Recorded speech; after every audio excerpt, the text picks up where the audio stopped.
Friends, I am emboldened to address you in this intimate fashion because of the friendship and hospitality which you, the citizens of the United States, have showered upon me.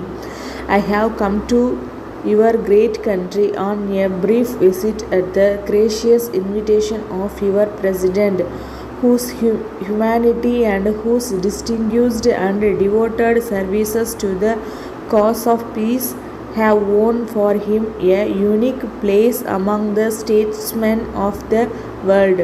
I am happy to be here, and my only regret is that I can only stay a few days and have no prior opportunity of meeting many of you personally.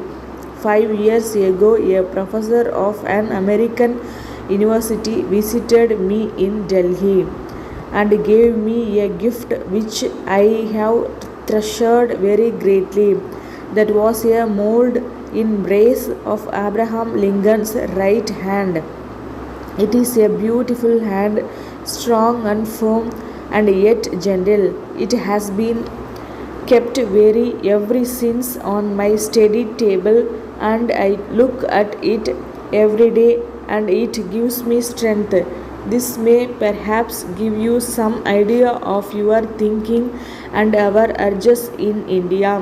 For above all, we believe in liberty, equality, the dignity of the individual, and the freedom of the human spirit.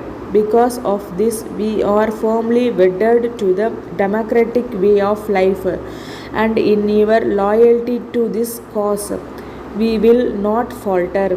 Nearly 7 years ago, we constituted our country into a republic and gave to ourselves a constitution based on these principles and guaranteeing the fundamental human rights of freedom of the individual, equality of men, and the rule of law.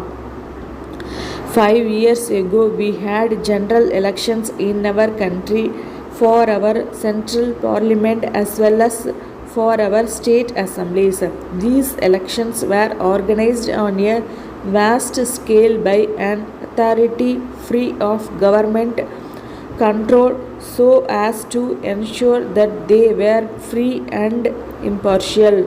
Early next year, we are again going to have general elections in which 200 million voters are entitled to participate.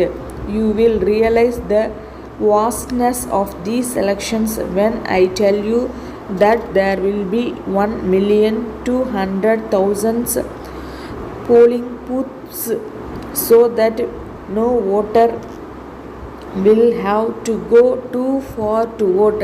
India is a big country with a population of 370 million, 1/7 of the total population of the world. It is a country rich in history and tradition, with a cultivation nearly as old as recorded time and culture nourished on its own soil and blended happy with those of other peoples and of other lands. This year we celebrated in India and in other countries the 2500th anniversary of a very great son of India, the Buddha, who gave us the message of peace and compassion.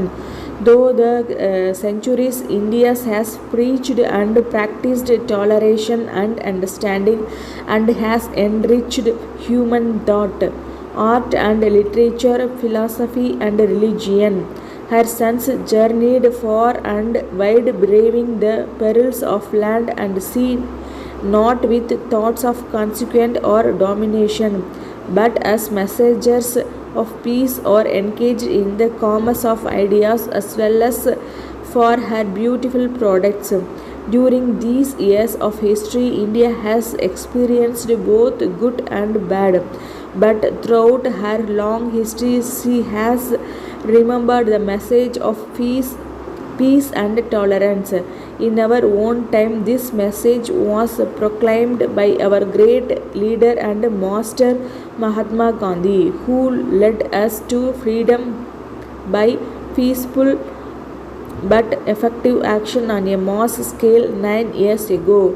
We won our independence through a bloodless revolution in conditions of honor. From the zonal manager, Indian Oil Company, Madras, to all distributors and dealers in Tamil Nadu, DSS. As you may be aware, we have been contemplating for some time past a reduction in the price of kerosene locally available and have also to some extent raised the hopes of the consumers for yearly relief. But the sudden outbreak of the war, we regret to say, has so totally altered the situation that we are obliged for go into the whole question of price reduction again. I need hardly be pointed out that when we do so, we may have to take into account several factors, the most important of which, of course, being the need to conserve as much oil as possible for the war effort, while striving at the same time to make available to the consuming public kerosene at reasonable prices as well as in reasonable quantities. In light of the above circumstances, we propose to call a conference of all our authorized distributors and dealers shortly to thrash out in great detail the question of price reduction in all its aspects. The conference will be held in Madras City to enable our representatives to gather at the headquarters of their principals.